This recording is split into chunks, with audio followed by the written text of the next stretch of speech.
부신 아침 햇살과 모닝콜로 너와 시작하는 haru.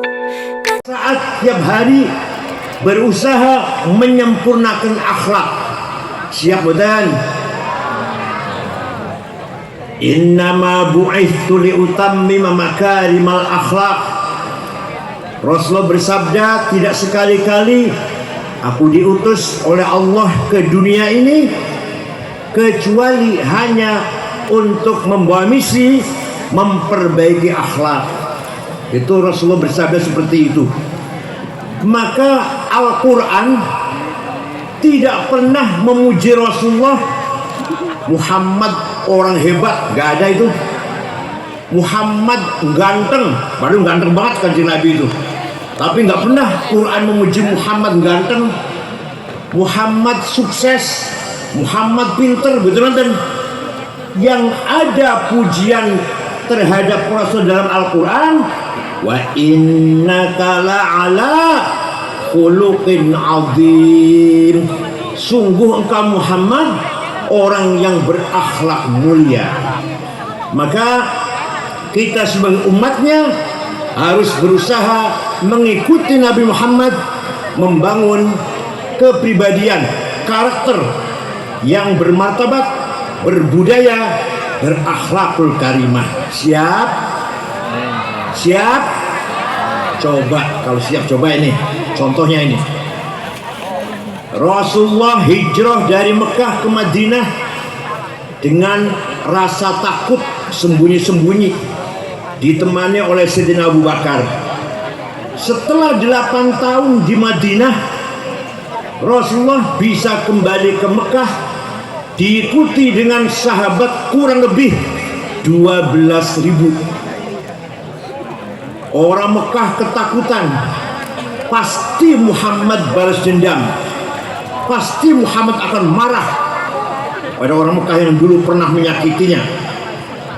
Pagi-pagi Nabi Muhammad bersama 12.000 sahabat masuk kota Mekah. Ada sebagian sahabat yang mengeluarkan yel-yel, al-yaum yaumul malhamah. Hari ini hari balas dendam. Yang dulu menyakiti kita balas, yang dulu menghina menyiksa kita balas. Nabi mendengar itu langsung mencegah, melarang. Jangan, tidak benar. Yang benar adalah al-yaum yaumul marhamah. Hari ini hari rekonsiliasi, hari menyambung kembali persaudaraan. Karena seluruh penduduk kota Mekah dengan Nabi Muhammad masih qorobah semua, sama-sama satu suku Quraisy. Begitu Rasulullah masuk ke kota Mekah, beliau mengatakan, tidak ada balas dendam, saya maafkan semua. Orang Mekah yang tadinya sembunyi dalam rumah, semua berbondong-bondong keluar dari rumah, menyalami Rasulullah dengan berkata, bi abi wa ummi antal karim ibnil karim ibnil karim. Demi ayahku, demi ibuku, sungguh engkau Muhammad orang mulia, putra dari seorang ayah yang mulia, cucu dari seorang kakek yang mulia. Mulia apanya? Akhlaknya. Wa ra'aitan nas yadkhuluna fi dinil afwaja. Lihat Muhammad, orang Mekah berbondong-bondong masuk Islam karena akhlakmu yang mulia, yang pemaaf dan santun. Langsung Allah memuji Nabi Muhammad. Jadi yang muji Muhammad itu Quran. Kalau saya paling-paling dipuji oleh medsos, nggak ada artinya apa-apa. Kalau saya paling-paling dipuji oleh medsos atau dicaci maki oleh medsos, yang muji saya tidak menjadikan saya besar, yang mencaci maki saya tidak menjadikan saya kecil. Karena yang muji dan caci saya sama dengan saya. Doyan sego, iwak asin, sambal terasi, newus warung, layunan WC. Ini betul. Tapi Rasulullah yang memuji Allah, Al-Quran. Fabima rahmatin minallahi lintalahum walau kunta faddan ghalidhal qalbi lan faddu min hawlik fa'fu anhum wastaghfir lahum wa shawirhum fil amr fa idza azamta fatawakkal 'ala Allah innallaha yuhibbul mutawakkilin. Muhammad, kamu santun, kamu pemaaf, kamu baik. Maka orang Mekah berbondong-bondong masuk Islam karena simpati pada akhlakmu, tidak dengan paksaan, tidak.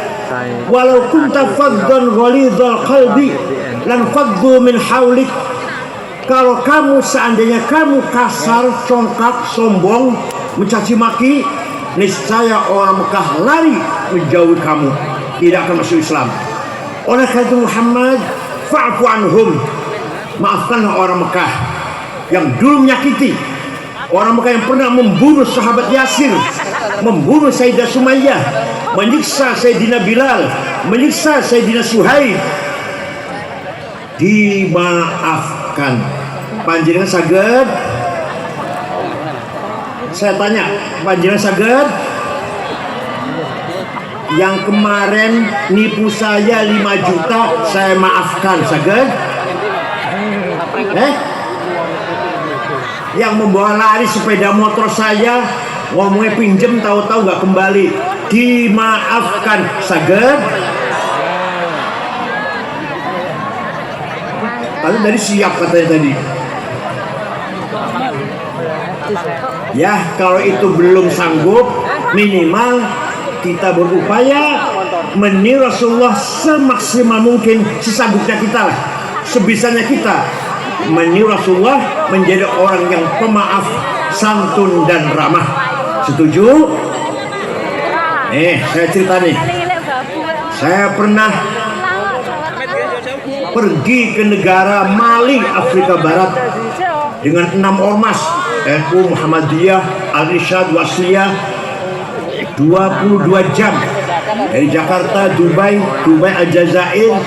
Aljazair, Timbuktu, ibu kota negara Mali. Di negara Mali, di ibu kota negara Mali, tidak ada rumah ditutup pintunya, tidak ada rumah dikunci jendelanya. Sepeda motor ditinggal di halaman rumah, kuncinya masih gantung, tidak ada kehilangan sama sekali. Kira-kira kalau di Blitar ada sepeda motor ditinggal di halaman rumah, kuncinya masih gantung, bagaimana? Ayo dicoba besok ya, besok dicoba ya. Coba orang Blitar sepeda motor tinggal di halaman. Itu ukuran akhlak. Agama sudah Islam, sudah baik, Al-Sunnah Jamaah, tinggal kita mari menyempurnakan akhlak. Siap? Oh, orang Banten jawab. Siap? Saya pernah pergi ke Australia tahun 2012. Di sana setengah bulan ceramah muter-muter. Canberra, Melbourne, Brisbane, Adelaide, terakhir di ibu kota Sydney. Ceramah di masjid besar yang asalnya gereja. Pada duhur selesai asar, saya belanja oleh-oleh, ya kaos, satu gantungan kunci, gantungan anduk, dapat 1 kardus. Saya bawa ke hotel, saya beresin oleh-oleh. Setelah beres, ternyata HP saya tidak ada. Lupa di mana HP saya. Saya cari pojok-pojok kasur, saya bolak-balik, gak ada. Ya udah, hilang sudah. Beda lagi nanti Jakarta, besok mau pulang saja kok. Ternyata jam 9:30 ada orang ngetok pintu kamar saya. Saya buka, petugas hotel bersama 1 anak pemuda laki-laki membawa HP saya. Ini HP bapak ketinggalan di toko saya. Saya dari tadi mencari-cari siapa pemilik HP ini di Australia. Kira-kira kalau di Blitar ada HP ketinggalan di warung gimana?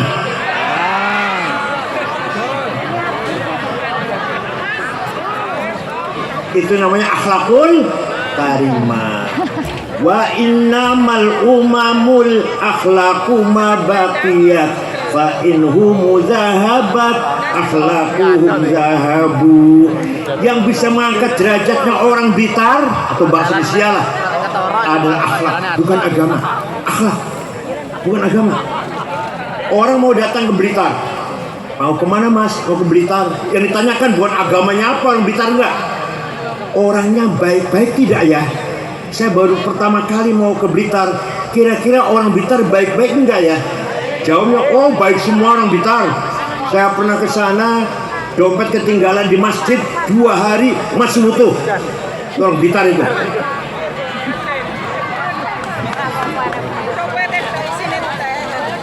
Terangkat derajat orang Blitar. Bukan masalah agamanya, akhlak, kejujuran. Tapi kalau sebaliknya, saya dari Cirebon nih. Mau kemana mas? Mau ke Cirebon. Orangnya baik-baiknya orang Cirebon. Waduh, hati-hati. Maling semua orang Cirebon itu. Jatuh nggak namanya Cirebon? Jatuh. Saya pernah ke sana sholat Jumat, sepatu saya hilang. Orang Cirebon itu. Hati-hati kalau ke Cirebon. Jadi yang dibicarakan adalah akhlak, bukan agama. Contoh yang besar, contoh besar ya. Negara Afghanistan 100% Muslim. Tidak ada satu orang pun non-Muslim. Terdiri dari 7 suku. Tapi perang saudara, saling membunuh, saling ngebom sudah 20 tahun lebih. Suku satu dengan yang lain perang terus. Padahal 97% ahli sunnah wal jamaah, madhabnya Hanafi, kalau kata yang Syabandiyah, 3% Syiah.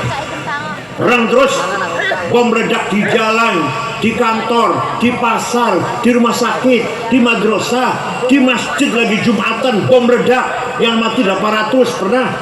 Lagi Maulid Nabi, bom meledak, yang mati banyak. Presidennya hafal Quran, namanya Syekh Burhanuddin Rabbani, dibunuh presidennya, hafal Quran padahal. Apa katanya? Kafir, antek Amerika. Ada perempuan lagi nyanyi, ditembak. Perempuan nyanyi itu haram. Oh jadi perempuan nyanyi haram, kalau membunuh nggak haram. Kalau nyanyi haram, membunuh nggak haram. Itu orang Afghanistan. Pada Islam semua. Ayo, panjenengan ingin nggak jalan-jalan ke sana? Nggak ingin. Takut. Akhlaknya nomor 1 bukan agamanya. Tapi sebaliknya negara Jepang, agamanya namanya Shinto. Di Jepang tidak ada copet, tidak ada jambret, tidak ada calo. Di Blitar ada calo. Tidak ada pejabat korupsi, tidak ada orang bohong. Ibu kota Tokyo segitu ramainya, tidak ada polisi menjaga lalu lintas. Supir semuanya tertib sendiri-sendiri. Ketika kesebelasan sepak bola Jepang main di Doha, Qatar, ribuan anak Jepang nonton. Selesai nonton, bekas anak-anak Jepang bersih, tidak ada sampah satu helai pun. Itulah orang Jepang, padahal bukan Islam agamanya. Saya ke sana sudah 4 kali, terakhir meresmikan masjid At-Taqwa namanya. Baru kali itu ada masjid besar di Tokyo At-Taqwa, saya resmikan. Orangnya berakhlak mulia semuanya. Semuanya jujur, saling menghormati. Dengan pendatang juga menghormati. Tidak ada rasa merendahkan orang lain. Ngoten nggih? Panjenengan juga harus begitu. Tunjukkan panjenengan berakhlakul karimah. Dengan orang lain tidak boleh merendahkan. Jangan sesama Islam. Dengan non-muslim pun Quran melarang kalau kita mencaci maki. Dengan non-muslim. Wala tasubbul ladzina yad'una min dunillah fayasubbullah adwan bighairi ilm kadzalika zayyana likulli ummatin amalahum thumma ila rabbihim marji'uhum fayunabbihum bima kanu ya'malun. Wala tasubbul ladzina yad'una min dunillah. Kamu jangan mencaci maki orang yang tidak menyembah Allah. Kamu jangan mencaci maki orang Kristen. Kamu jangan menghina orang Hindu. Kamu jangan mencaci maki orang Buddha. Kamu jangan mencaci maki orang Konghucu.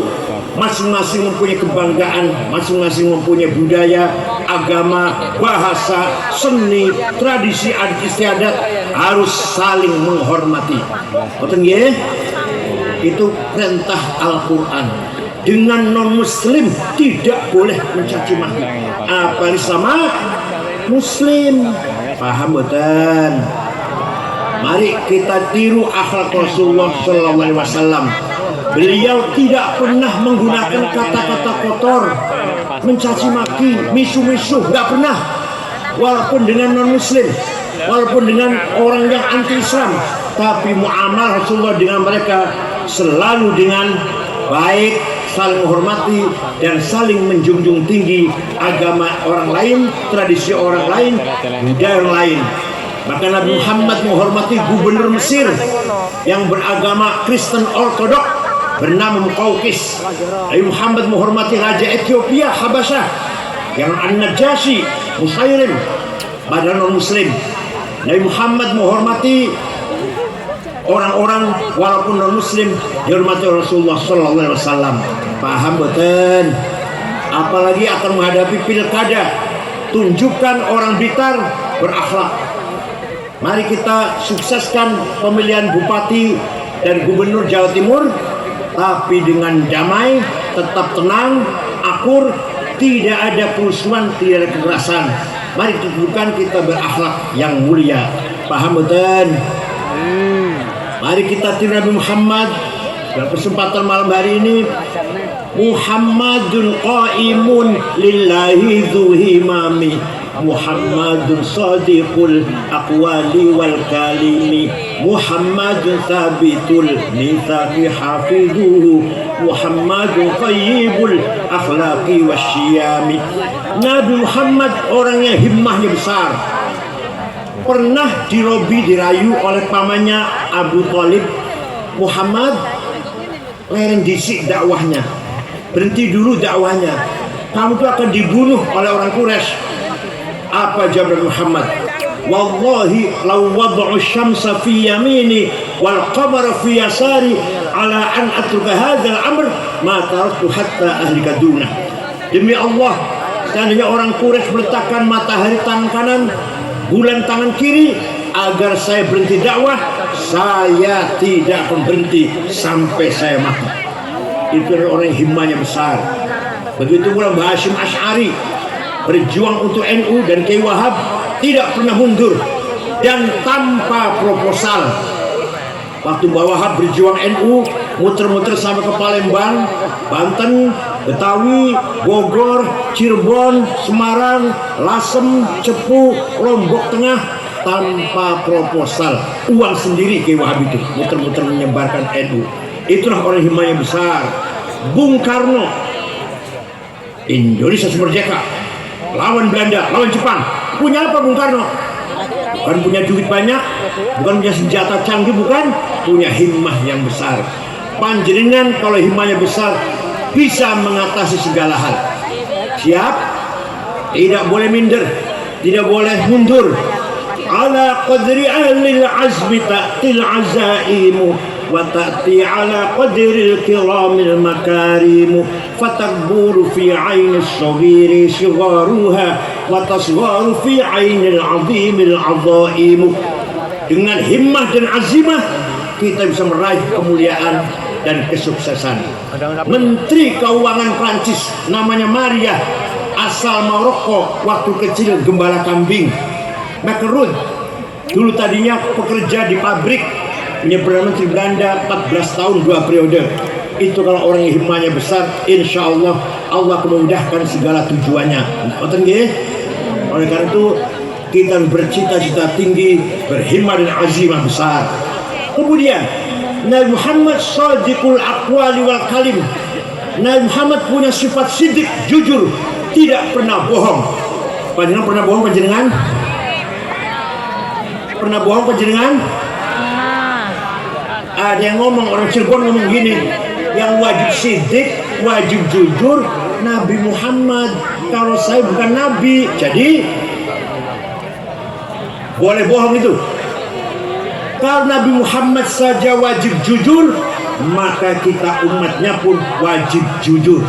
Gara-gara kehilangan sifat sidik, sifat jujur, korupsi merajalela. Sekarang sedang ada korupsi tambang timah selama 10 tahun. Berapa korupsinya? 300 triliun. 1 triliun 1000 miliar. 1 miliar 1000 juta. 1 juta 1000 ribu.